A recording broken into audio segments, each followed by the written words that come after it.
Listen, you know what time it is. It's time for another episode of your favorite new podcast entitled We Hate You, Internet!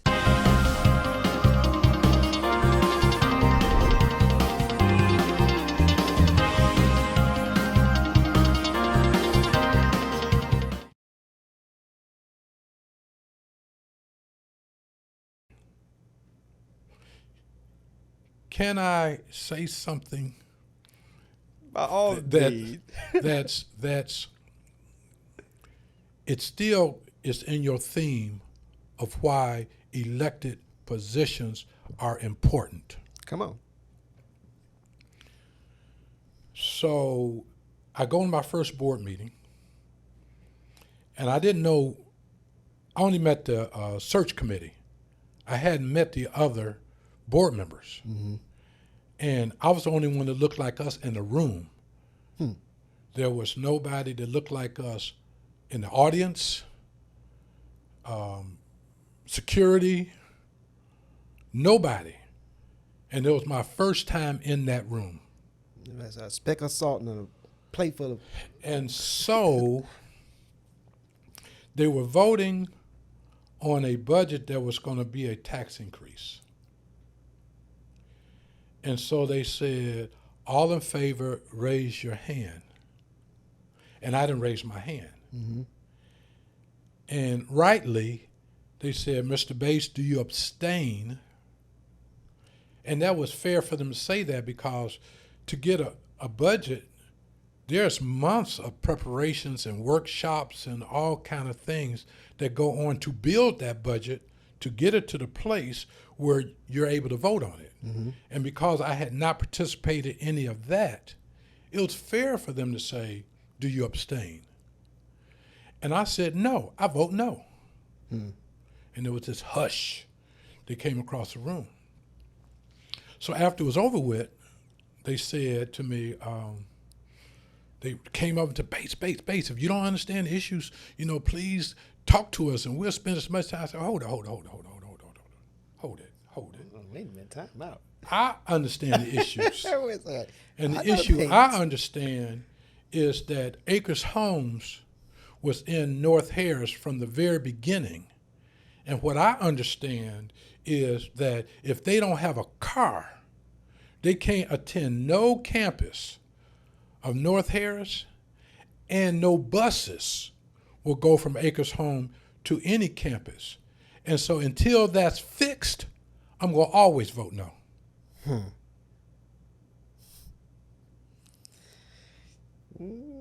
And that's why a building of Lone Star, later became Lone Star, was built next door to Carver High School. See, boy. Okay, hold it. Because I'm going to challenge your audience at some point. But I'm continuing on the theme of why this is important. I know you got other stuff you want to ask me, but the theme of why elections are important, why it's important to vote, is it's a theme that needs to be drilled into your age group. Mm-hmm. That the 25 to 40, y'all don't vote. Yeah.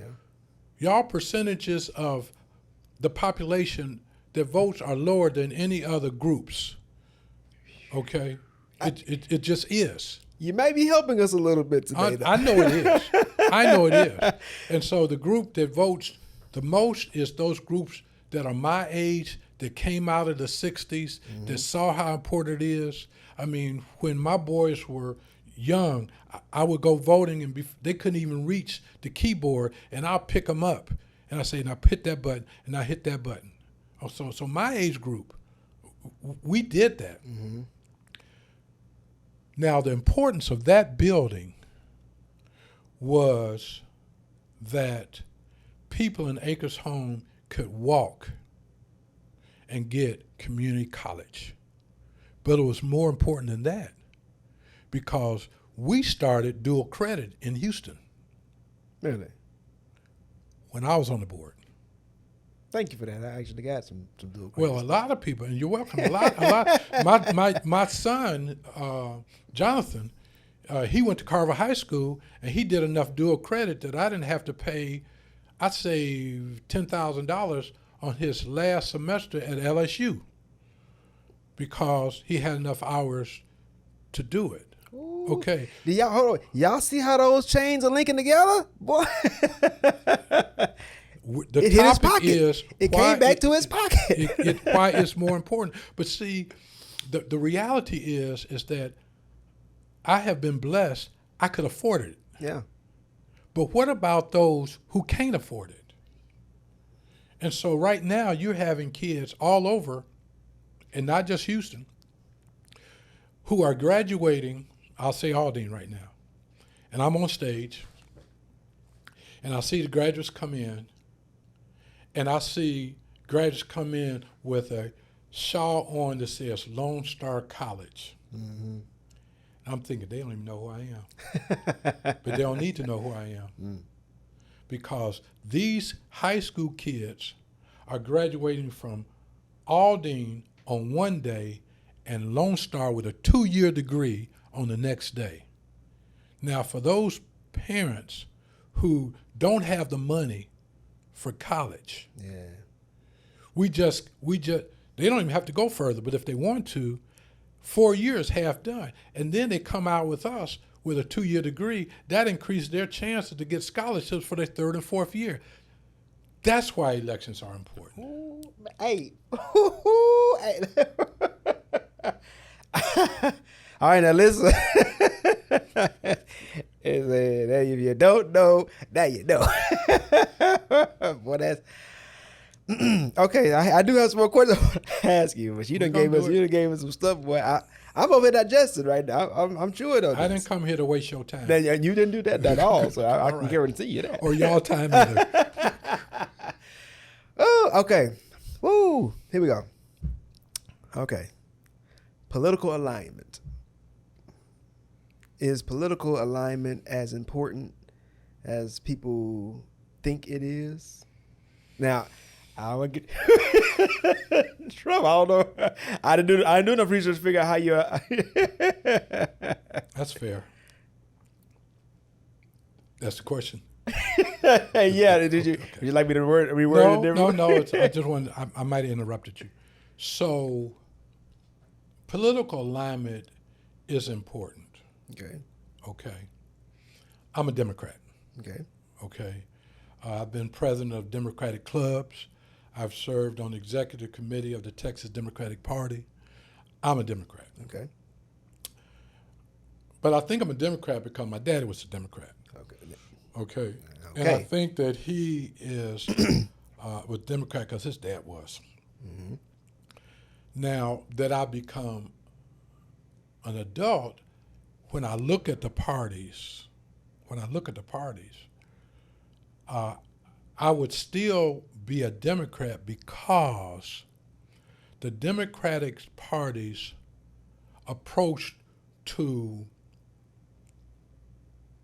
people that can't help themselves aligns with me. Okay. Fair. Okay. Mm-hmm. Financially, I should be a Republican. He tell because the Republicans think their financial policies would help me personally. I can verify that because I did see what he rolled up in. That's all I'm gonna say. I'm not going. No, I rolled up in here because I rolled up here because God has been good to me. Amen. And so therefore, I want the tax breaks that the Republican Party is pushing. Okay. So I could do more of that. Indeed. So that's why I say personally, for me, it would be to my own personal benefit to support that. Mm-hmm. But my social conscience won't let me do that because I'm more concerned about people that can't take care of themselves. Mm-hmm. All right? And so, but having said that, I think we need blacks to also be in the Republican Party. Mm-hmm. But if they're going to be in the Republican Party, don't sell out to your community that needs you. Mm-hmm.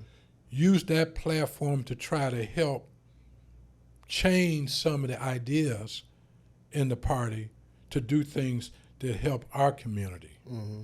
And so, yes, alignment is important, and we do need on both sides of the aisle. Okay. If I might add, this is just my own 2 cents. I drop in the bucket. You know what I mean? I think that people, and this kind of goes back to the thought process I had about this statement, this topic altogether, is that people have to become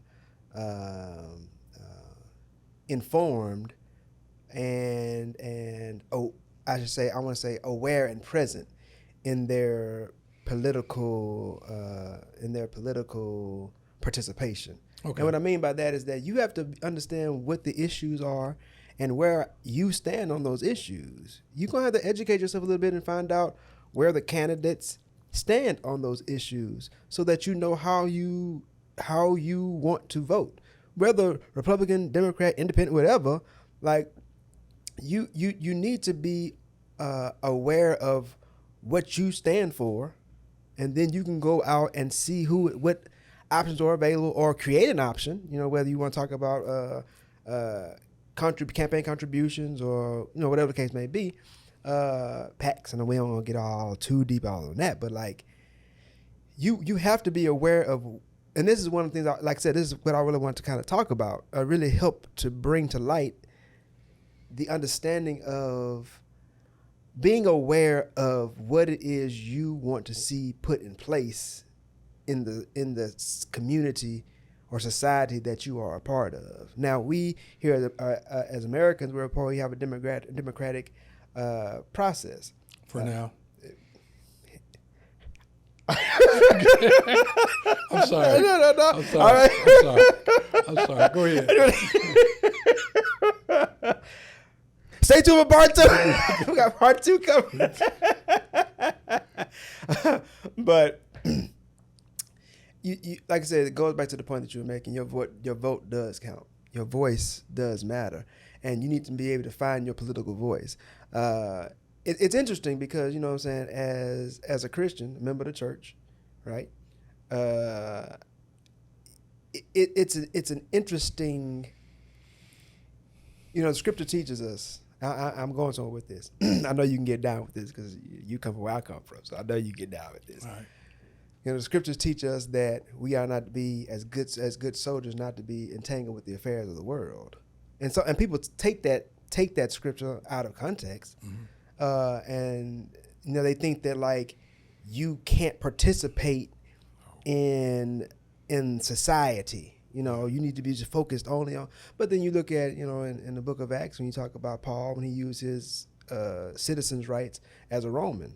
You know what I mean?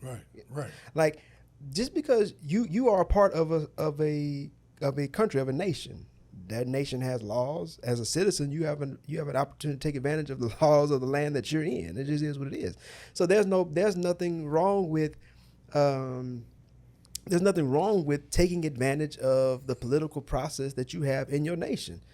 And I mentioned that because it's going to lead me to the next question I was going to ask.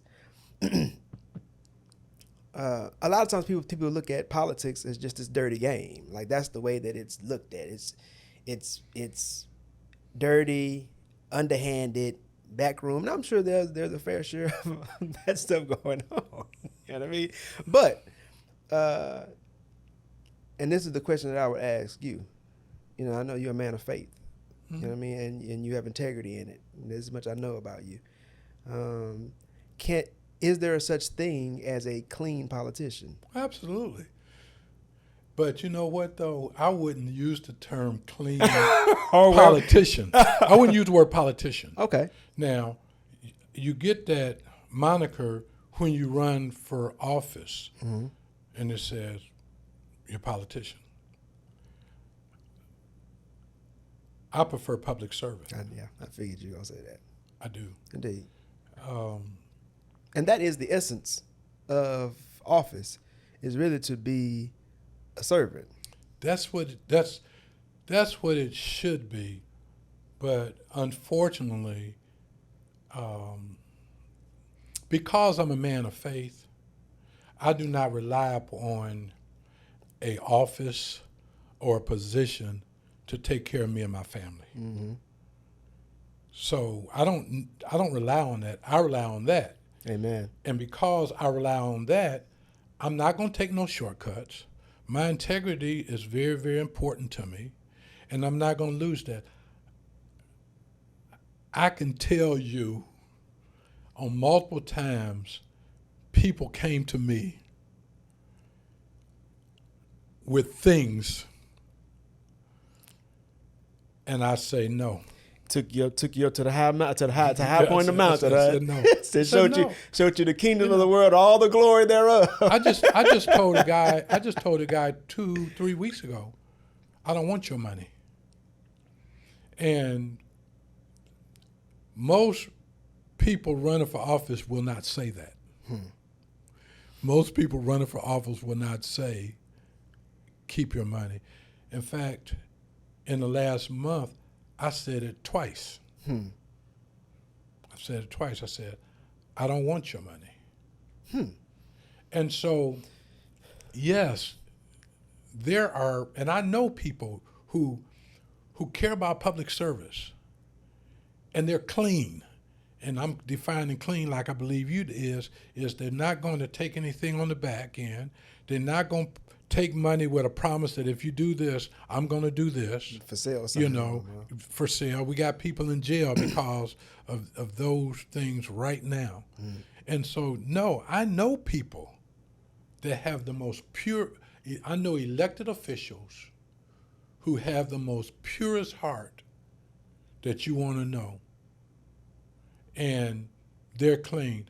But the negative part of it is this. Because of the reputation of some, and I won't try to quantify it by saying most or almost, or I'll just say because of some, good people like you will never run for public office. You know, I just did a candidates forum 2 weeks ago, and a lady came to me afterwards. I don't know how you do it. You know, I can't go through what you go through, and I've been attacked. I'm being attacked right now.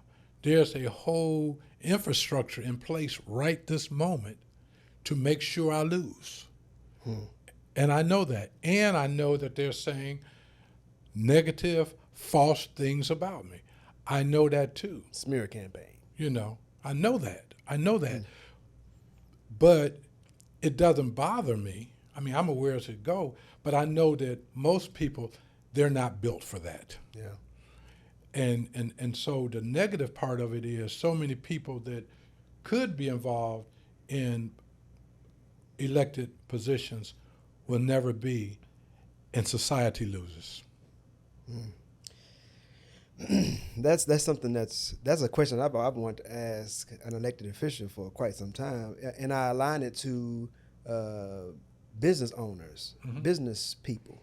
You know, there's a similar connotation or perception of business owners that they're just greedy, they just want money, they cutting corners and whatever they gotta do to greasing their palms and make more money, whatever the case, taking advantage of people to get more money. That's what it's all about. And there's no way that you can be successful as a business owner without being, without having some type of greed or, questionable character. Not true. I agree. And that's a part of this whole platform, really, would really set me off in trying to accomplish this. Like I said, I want to turn this podcast into top 10 in the world. I think that, and I'm not a really overly optimistic and, dreamer, so to speak. I'm really, somewhat on the pessimistic side, but I look at all the ingredients that we have in this show, the things that we've been able to accomplish in the 6 months that we've been doing this, and I'm like, I think we can do it. It's going to take a lot of work. It's going to take a lot of development, but I think that we have the pieces that we can get it done.